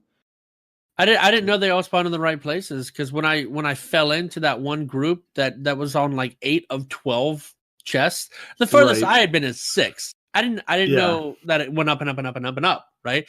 So these guys apparently are some of those guys that knew exactly where. I just thought that they were really efficient and really good at finding stuff. But when you said they was one of the same place, I was like, wow, that's cool. So, now we need a little map to show us where they all spawn, and a nice little GIF. Well, not GIF. Yeah. MS Paint map. It's the one true way to do things. It is the frozen way. work for the Gorgons or work for this. So again, there's as we learned, there are 21 total mini bosses you can kill before the game kicks you out, and there's 21 chest spawn locations. Well, there's 21 chest spawn locations because the game only acknowledges 21 chest spawns. So those 21 chest spawns are the same every time. It just depends on, since most of us are not getting 21 mini boss or 22 mini boss kills every time. It's just a matter of which chests actually spawn in which of those locations each time. So that's random, but the locations themselves are set throughout the EAZ. Gotcha. Which honestly, did either of you guys play Crackdown? Because my first thought was in the EAZ, I'm going, this is Crackdown. This feels like Crackdown. I didn't. I just thought it felt like Destiny. So what was up to the Crackdown ledge. about it? Just the verticality of it and all the platforms, and me wanting to jump up to get that one chest that spawned to the ledge. That if I could just use my Titan hands to grab the ledge and pull myself up, we'd be fine. However, I'm holding a gun at the time, so I clearly can't be bothered to grab a ledge. So I don't know. I just got a lot of Crackdowniness, just the verticality of it and the jumping, and it's a very vertical space. It with a lot of sort of a lot of buildings, sort of a city scene. It just reminded me of Crackdown. I don't know. I got real strong Crackdown vibes from it. I didn't. I just got like jumping puzzle vibes personally, because when you said in the clan chat, this is Crackdown, I hadn't played it yet, so I was like, holy crap, do we get like enhanced abilities? You know, are our melee stronger? Can we jump higher? You know, that's what I was thinking when you said Crackdown. I was just thinking to myself, just, you know, from ground level, jumping to the top of a building in one leap. Right? That's what I was thinking, but that wasn't what I was in store for. Also, going back to the whole links, because we have a million of them. We got every one of the Cheese Forever links. We'll go ahead and post those. That's for the drained armor sets, that's for mini boss kills, easy challenging enemies, etc., etc. You skipped the most important Cheese Forever video. Is in that list of things. What? There's a way to farm your 100 mini boss kills in one run. I said that. You did not. I did. I said 100 mini boss kills, easy challenging enemies. I glanced over it. Good talk. Good talk. All right. And he even has a picture. Like, that's one thing I like about Cheese Forever. All jokes aside, I like how he gets to the meat of the information immediately. As soon as he starts his video, he puts up a chart of what needs to be done and the best way to do it. He's describing all of the steps in the chart, but like in the beginning of the video, he'll bring up the chart. You can just pause it right there and have all the information you need. Now, watch it, because help him out, because he's a good guy, right? But just, I think he is like the standard for how a YouTuber should be. Forget the clickbait, forget the nonsense, forget the fluff, right? This is the information I'm looking for. He provides it immediately. I think that's great. So all of the Cheese Forever videos regarding all these armor sets and the best way to get them. Yeah, honestly, take a look at all of them, because they all have really good tips and they all have those charts that you can just look at and keep up while you're grinding. It's great. It's great. Give the man some likes. Give him some subscriptions. Subscribes. How does that work? Like, comment, and subscribe. That one. Yeah. What he just said. So, honestly, I think he deserves it. I think he's probably one of the better YouTubers. You know, he's not the most entertaining, but as far as when I want to get information, especially when it comes to cheeses, tips, and tricks, Cheese Forever is definitely my go-to now. 100%. And it is thanks to Nitedemon, because before Nitedemon, I never watched Cheese Forever's videos. I didn't even know he was a thing. So, praising you as our Lord and Savior, Nitedemon. Praising you as our Lord and Savior, Nitedemon. So I'm saying, yeah, go out, give the man some love. He deserves it, especially after being on our show and dealing with me. He definitely deserves it. You're not wrong, right? DPJ videos. We got three of his videos. Sorry, one of them is how to get 200 void grenade kills in 5 minutes. I don't know how to do that, so I'm definitely going to watch that. There's another one, how to get 300 Titan solar weapon kills and fallen kills in 5 minutes. And then the last one is how to get 300 Titan solar melee kills fast and easy. So that's your DPJ videos. We have a Ninja Pups video where he has lots of tips and tricks which can help speed up the process to get a majestic armor set. Kind of like Cheese Forever, but it's Ninja Pups. More tips and tricks. Astacross build videos. March of the Juggernaut. Astacross has a proper build for PvP for the Titans using Bottom Tree Arc Strider. Big surprise. He uses the exotic boots of Dune Marchers. That is a surprise. Which have linear actuators and increases sprint speed. Sprinting builds up static charge, and after melee attacking an enemy, that charge will chain damage to nearby enemies. This exotic is combined with frontal assault on bottom tree strikers. Synergies really, that wasn't me. The sentence is actually structured that way. It's real good. I haven't run this exact build, but I put together a build, just with the Dune Marchers and the bottom tree. And yeah, you think the arc web chaining, it's not as good as the arc web chaining on the Warlock Grenade, but you can get some good arc web chaining. I've run this in Gambit a little bit. And you just get all the arc and all the stomping over things, and it's a lot of fun. Yeah. Anyway, he put this together because he's tired of seeing the one-eyed mask Titans in the Crucible. And I guess this is his way of trying to get people to use something else. But one-eyed mask is there because one-eyed mask is amazing. So even if this build is good, people are still going to use one-eyed mask. Sorry, Astacross. And I know Zer will be gone by the time this comes out this week. But Zer is selling an enhanced hand cannon one-eyed mask. Because Dad's not here, I feel I should say if it's not going to be in time, then you shouldn't say it. Just like he says. I'm gonna say it because I want the people to feel sad for having missed out on this. The one-eyed mask that all the Titans are going to be running, and it's just going to be a bloodbath. It's going to be real bad. It's enhanced hand cannon targeting. Honestly, though, if you have any sort of social with special media ammo around, finder, so around shotgun. Destiny, yeah, with special ammo finder and linear fusion rifle reserves, okay. Also pulse rifle targeting and pump action. So if you want to run hand cannons or shotguns, it's brutal. Yep. I'm going to put it out there because honestly, if you have any social media around Destiny, it was just a stream of one-eye masks and wailing and gnashing of teeth on Friday when Xur showed up. There's also some stompies with traction, and the Warlocks get something with something nice on it, which I don't remember what. Sorry, Warlocks. It wasn't really nice. So one day we'll have a Warlock main that can talk about Warlocks, but until then, you're stuck with us. 2 Titans, a Hunter, and sometimes war, right? Also, last link we have is Lucky. Lucky has another video guide to glitches and sneaky spots inside PvP. It's useful for anyone who's in a comp grind. Sneaky spots or... Yeah, sneaky. Okay. Yeah. Just wanted to clarify. Yeah, that's what it says. Lucky has another video guide to glitches and sneaky spots in PvP. This is useful for anyone in the competitive grind. So I'm gonna probably have to check that one out. And that looks like that is it, ladies and gentlemen. Yeah, that's it. So now it's up to Peroty to close the show. Well, before we close the show, does Nollis have anything else he'd like to add? No, he doesn't. Peroty, close the show. Ahead, I was about to say before Respawn cuts you off, but there is no before that. It's just a constant. Right. No, I mean, do you have anything to contribute? Any builds you like? Anything that you've come across? Oh, honestly, all the builds I get from all the links that Nitedemon puts together. So hey, that's all my work for me. Wait. We all depend on Nitedemon. The Hunter gets the builds from the Titan? Yeah, because he also includes Hunter build links because he loves everybody. No, he doesn't. Shut up. British dad loves us all the same. So have you tried using the build where you use the Bad Juju, the Nighthawk, and the Bottom Tree Solar Hunter? Have you played around with that? I was running with that in Crucible. Yeah, same. It is a little bonkers how fast you super back, not only in Crucible but Gambit and everywhere else, man. Like yeah. I have no problems just firing off my golden gun. He's like, you only got the one shot. It's like, yeah, but I'm gonna get that one shot like 4 or 5 times. Exactly. and not 1 or 2 supers a match. Yeah, and then it's so freaking powerful. Have you noticed that? Does it feel stronger to you? I never used it before. Really, the past couple of months.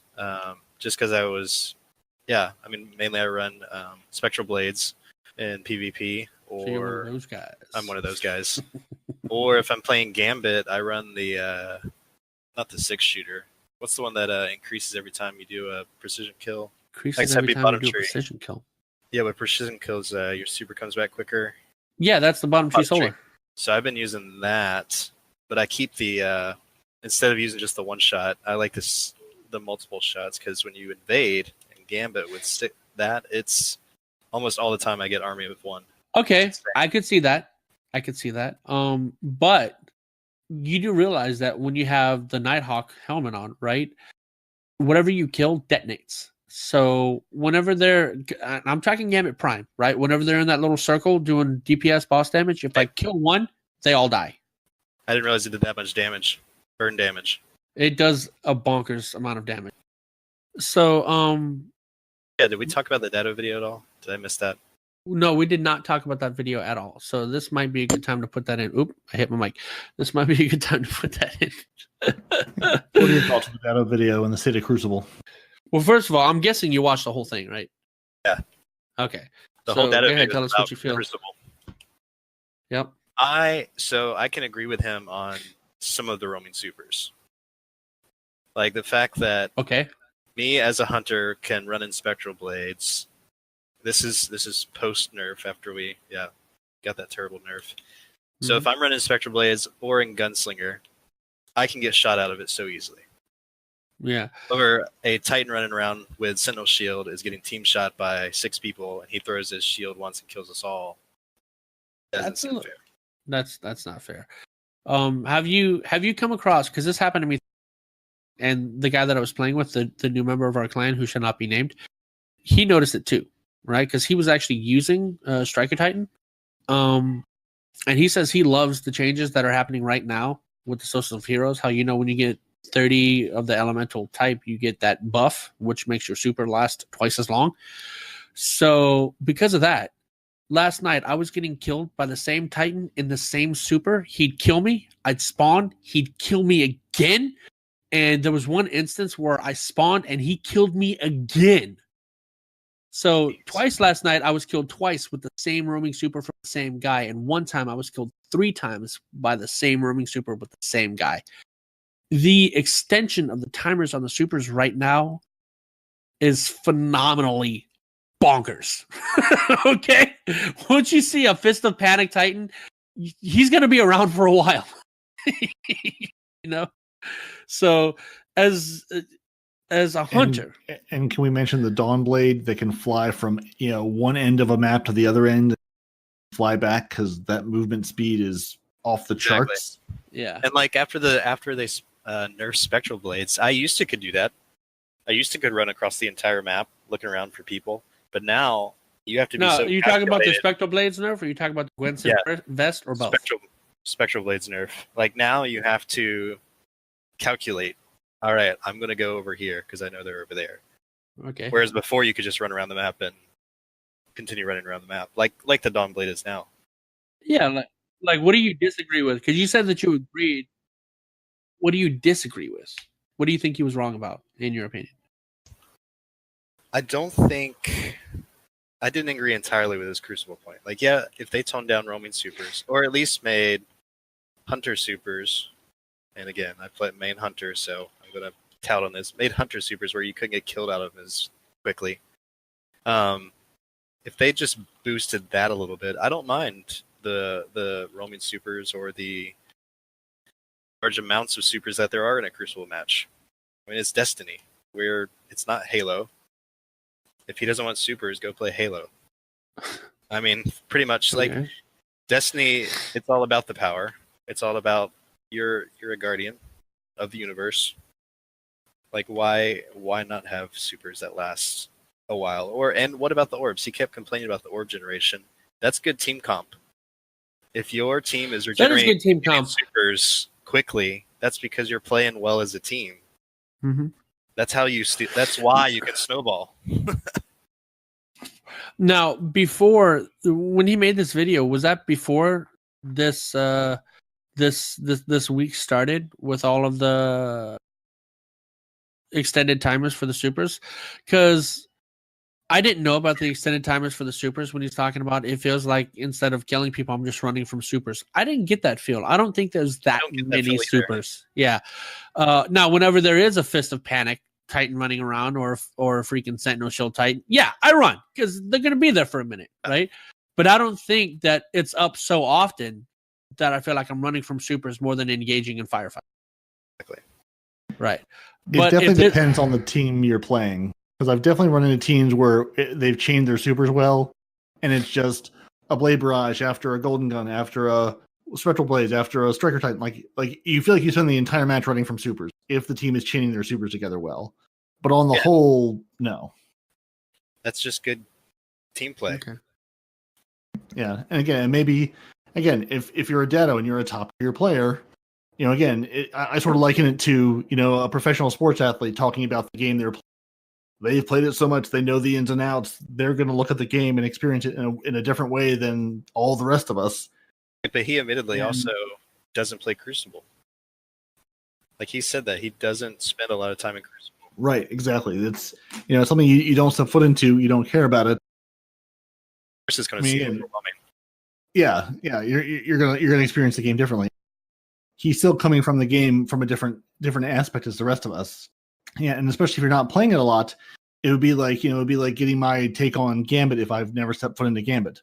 Well, I played it twice, and here's all the things wrong with it. It's like, well, yeah, that's your small sample size. And again, you jumped in the middle of Iron Banner, in the middle of where PvP is right now, and hasn't gotten a lot of love.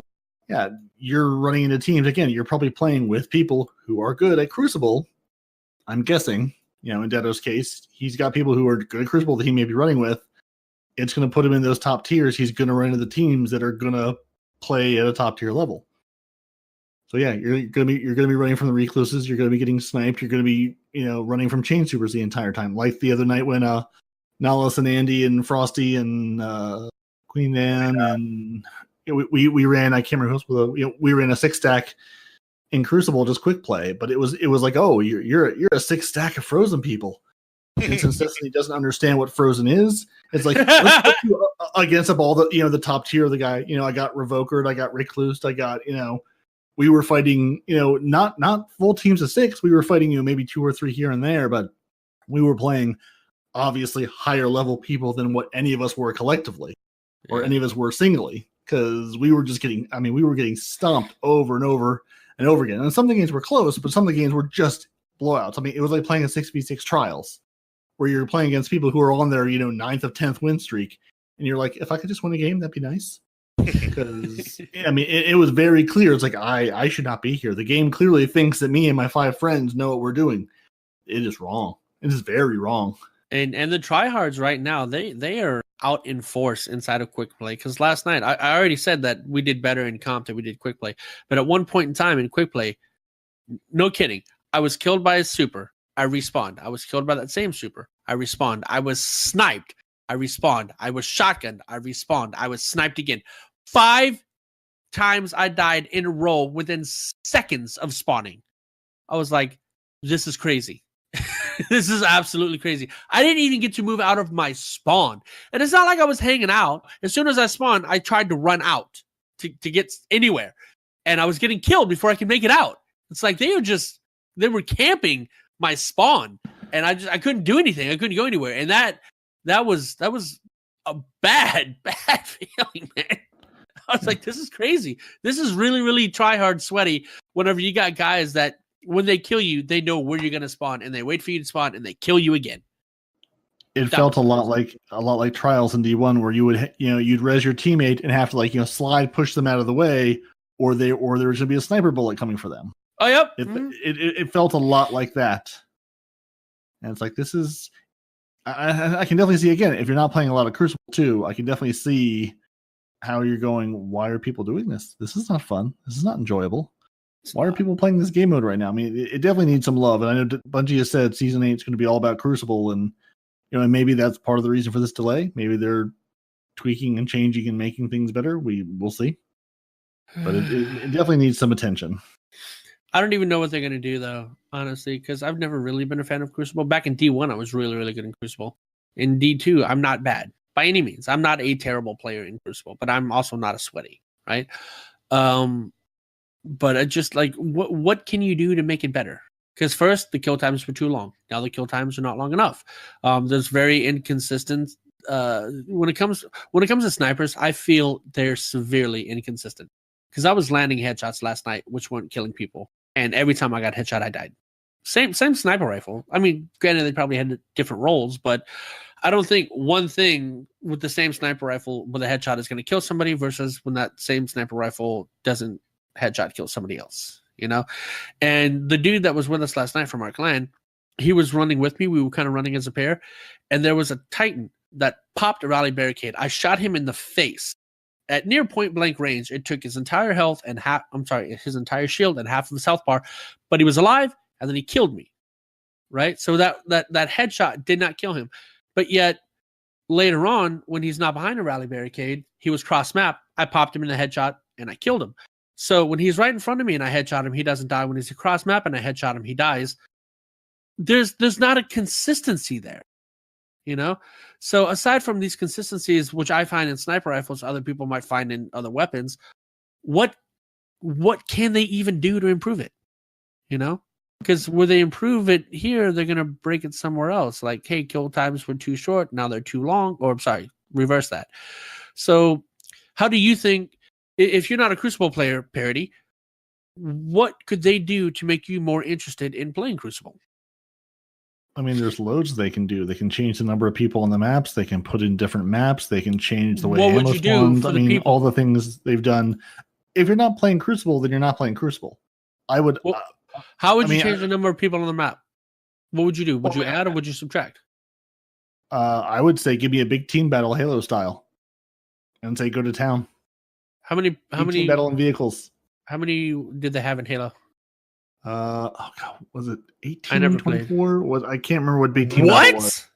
Wow. 12v12. Yeah. 12 was it 12? Okay, yeah, 12. Yeah, it was 12v12 on huge maps with vehicles. Yeah, it was a huge arena to go fight in. So you want vehicles? You want big maps, more people, and vehicles. I mean, I'm not saying that's what I want. I'm just saying it's something I enjoy because I feel like it takes a little bit of, you can run around and just have more fun in that, and it's a little less team based because there's so many people. You know, if it's 4v4 or 6v6 even to a point, you can kind of keep an eye on where people are in sniper lanes and all that. But on maps that big, you can't keep an eye on everybody. You sort of have to go and just sort of give into the chaos and the mayhem a little bit. I'm not saying that's what I would do. I'm just saying that's something they could do. Tons of stuff they could do to make changes. And I'm sure they've got ideas on how they want to change it. There's tons of ways to do PvP. Just because this is the way it is right now, they could completely dump the system on its head and rework it from scratch. Okay. You know, I'm not saying they're going to, but I mean, there's tons they could do. You're saying, oh, tons they could do for it. I don't know what the answer is. Honestly, I would want to hear from people who play it more and think about it more. Folks like, you know, like Hammy Cakes, who not only play a lot but also think a lot about it and how it is and how it could be better and what sort of worked and not worked. I'm not saying take his opinion exclusively, but I'm saying people who spend a lot of time in this and have played all the different parts, the competitive, the quick play, trials. I think honestly losing trials was a big thing because you lost a venue for a lot of those people to go in and play. You know, it gave them something to do. Go play trials, get out of quick play. Well, I mean, there was a reward there for it. There's no, once you have your pinnacle weapons, what's the point? You know, like the folks who have left the clan and left the game after trials went away. It's like, well, there's no, once you've gotten your pinnacle weapon for PvP, what more is there for you? Well, that's why I like trials, because trials have a series of weapons. Like for me, trials is like a series of pool and an armor pool you can show off and pinnacle armor. Right, which is why we need that. You know, we've got all the raid stuff in the game on the PvE. We lost that whole PvP side because the competitive is it's a game mode, but it's not a pinnacle activity. It's not a, you know, there's nothing to chase there. I think you've lost the chase and you've lost a lot of people because of it. What about you, Nollis? As somebody that does play more than we do as far as Crucible is concerned, what do you think is wrong with Crucible that would need to be addressed? I mean, I'm kind of one accord with Peroty. I mean, adding different size games. So yeah, 12v12, 6v6, even having 2v2, not just be over Valentine's Day. Like that would add a different flavor to the game. Wise, they're not going to be able to do 12v12s because our maps aren't big enough, and I don't see them making larger maps for that. Why not? Have a moon battle. We're on the moon. 12v12 on the moon. Low gravity vehicles. The moon doesn't have low gravity, which is unfortunate. But yeah, that would be amazing. You have so much there to offer. Yeah, that's true. They should definitely put low gravity on, because in D1 the gravity was the same on the moon as it was on Earth, which I always found kind of stupid. Yeah. So maybe they'll fix that in D2. If you're going to go to the moon, if you're going to go to any real place that people live on or have been to, like, you got to make it realistic. Yeah, right. Explain it away because the aliens have they build a gravitation. Like, come on. Yeah, just make it. No, what they've done is they've brought so many materials from their home world and piled it inside the moon. Now the moon has more gravity or more mass. There you go. The castles add mass, obviously. Duh. I mean, yeah, those are good ideas. I don't really foresee them increasing the number of people on a team, which is kind of unfortunate. Didn't Crucible used to be 6v6 like all the time in D1? Except for trials, yes. Okay, I thought so. You eating and Rumble, obviously. I am sorry. Go ahead. Competitive. I don't think they should change competitive. I think they should just make trials come back. And even if they don't make trials come back, I think they can make everybody happy by giving competitive a trials loot pool. Yeah, right? I never played trials, so I'm not sure. So I started playing, after trials, and all that was gone. Okay. So some of the best weapons, I still think in the game used to this day are some of the Trials weapons. Obviously not all of them, otherwise, you'd see them more rampant. But like me, for example, I love the auto rifle you get from Trials. It's just badass, right? The Trials sniper was also pretty good. And keep in mind, these are geared more towards PvP, so the auto rifle was more of a PvP auto rifle kind of thing. So all the Trials stuff is geared more for Trials stuff. It also looked really, really cool. The Trials armor was absolutely gorgeous, especially when you got the Trials of the 9 shader, which made it all white and a very, very light blue color. Oh, it was gorgeous. Aesthetically speaking, Trials armor was absolutely beautiful. And then it went away. So, so give a Trials like loot pool to competitive, and that should make everybody happy, right? Put multiple weapons that specialize in PvP only in competitive. Put armor that specializes in PvP and hopefully looks good in competitive. Right. Yeah. So if you want all those weapons and those armor pieces, not pinnacle, mind you, just like random drops, or like in Trials, you got so many tokens or whatever. So many currency for how many matches you've won. And then you go to the end and there's a vendor on a different plane of existence. And you bought these certain weapons and certain armor from her. And you could also get certain weapons and armor from drops. So yeah, and I mean, they've already got a built-in ranking system, so why not every rank you get a piece of random gear, something, yeah, exclusive exactly. to competitive. Yeah, because as it is right now, you rank up in competitive and you get what? You get the winged or whatever the flavor is for Titans and Warlocks. The winged theorem, yeah, you get the same gear as you do in quick play. Mm-hmm. There's no purpose of playing competitive unless you're grinding for comp weapons. That's it. Or not comp weapons, pinnacle weapons. Sorry. And that's it. One weapon per season, that's all comp is good for. If they turn that in, I've said that multiple times. Sorry, but yeah, that stuff, right? I think that would really start to separate the hardcores from the casuals, right? So people like me that don't like the sweaties, I just want to go and get my Crucible done, get it over with, right? If I want to go get a special weapon or armor, I'll go play comp. But nowadays, when I go into just quick play, and I feel like it's just all sweaties. It's incredible that I can go into competitive and do better in competitive than I can in quick play. That is completely bass backwards to me. It shouldn't be a thing. Why is that a thing? Don't make it a thing. Anyway, and opening up and giving people a reason to play it would just get more people into the game mode. And because I mean, right now, why would you step foot into competitive if you weren't trying for one of those weapons? There's literally no reason ever to set foot in there. Well, right now competitive's easier. Right, other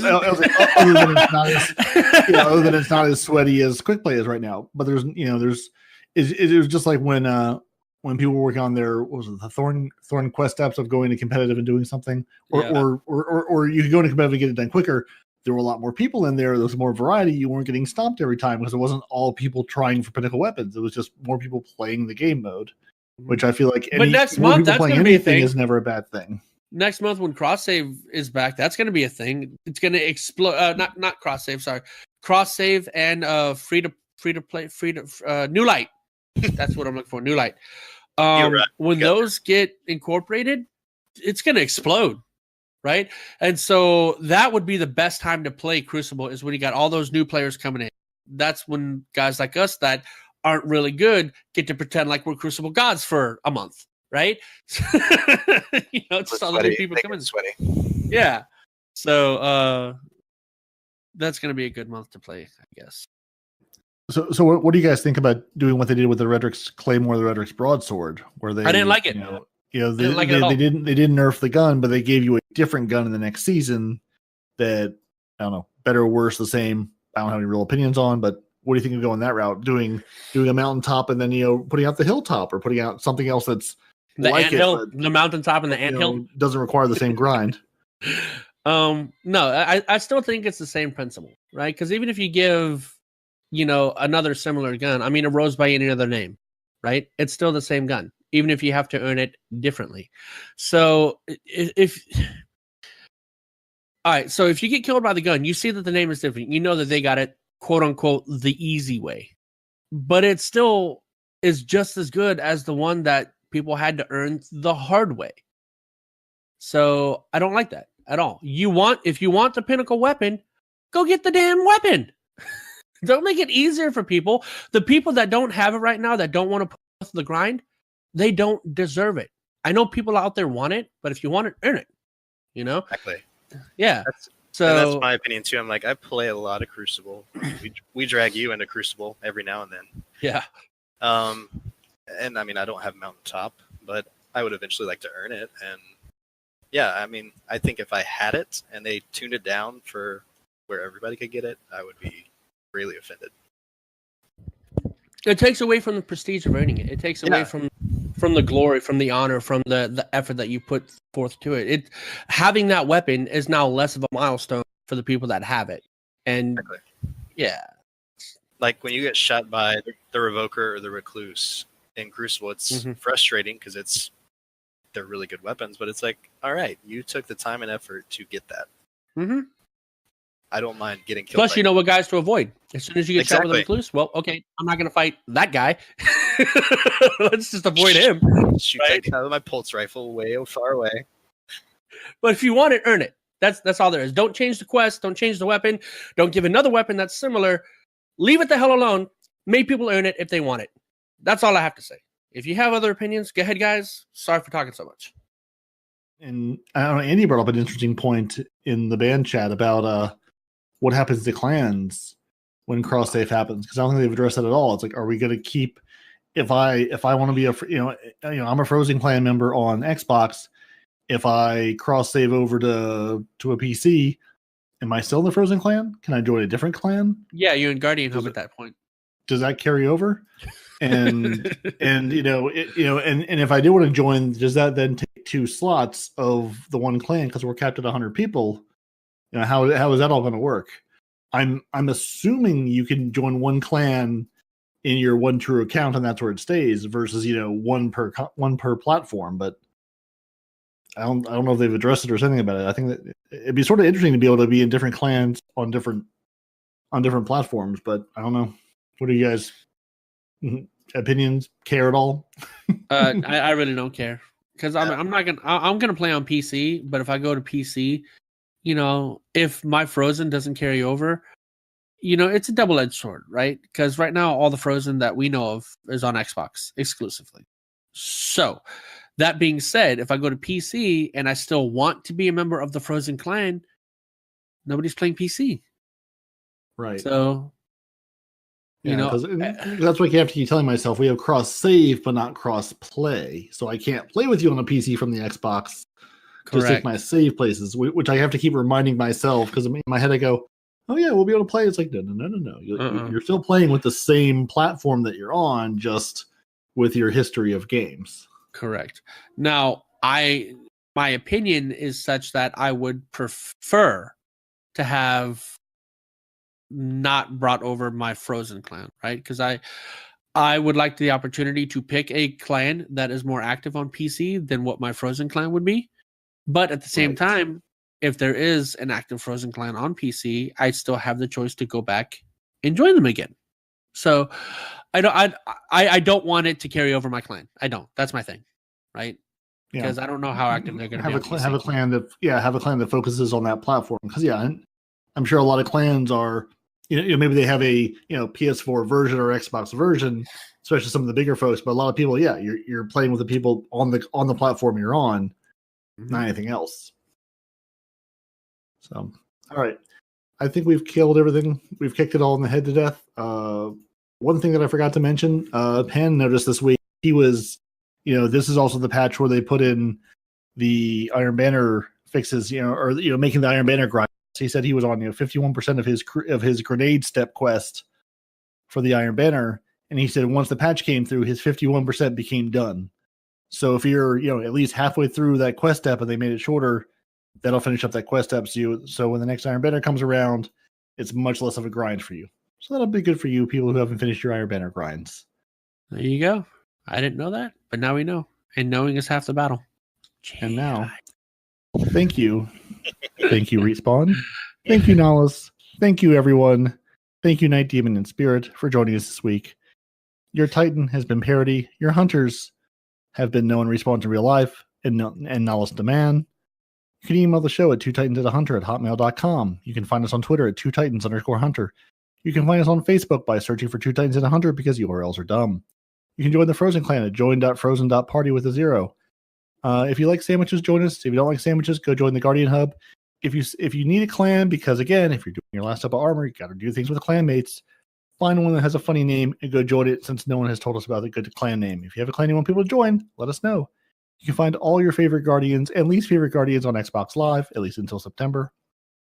You can watch the show on YouTube. You can listen to the show on Podcoin, Apple Podcasts, Google Play, Spotify, everywhere fine podcasts are sold. You should go leave Nitedemon. You go add him as a friend, Nollisdaman. Go make him a friend. Go make him run things with you. Make his life more fun and exciting. And until next week, kids, say goodbye.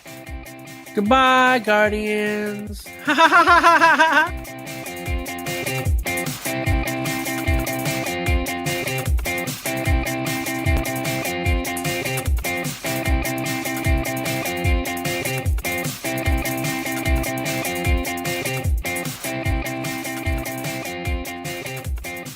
What's up, guys? I should probably turn the mic off because I'll keep this in with me practicing my British accent. What's up, guys? Nitedemon here. Thank you for joining us this week. No, that doesn't sound good. We can't. I don't think we can do it like you can. Now I can do it like whenever we're playing together. I can sound British, but I just on demand like this. I can't perform under pressure, man. I can't do it. No Brit on demand. That's too bad. Tragic. All right, so here we go. And today, it is your gut. You can do it. I have faith in you. Damn it! All right. Start over. I thought you were trying to. Okay. Here we go. Welcome, guys, to Two Titans and a Hunter, a Destiny 2 podcast, a show where we discuss tips, tricks, and tools to help our Welcome to And now we'll have a moment of silence for Respawn, or not for Respawn. You get your moment of silence, but we have a moment of silence for poor Nitedemon, who's going to get this and go, "What fresh hell is this?" The best kind of hell. Duh. Hey, you know what? Praising you as our Lord and Savior, Nitedemon. Praising you as our Lord and Savior, Nitedemon.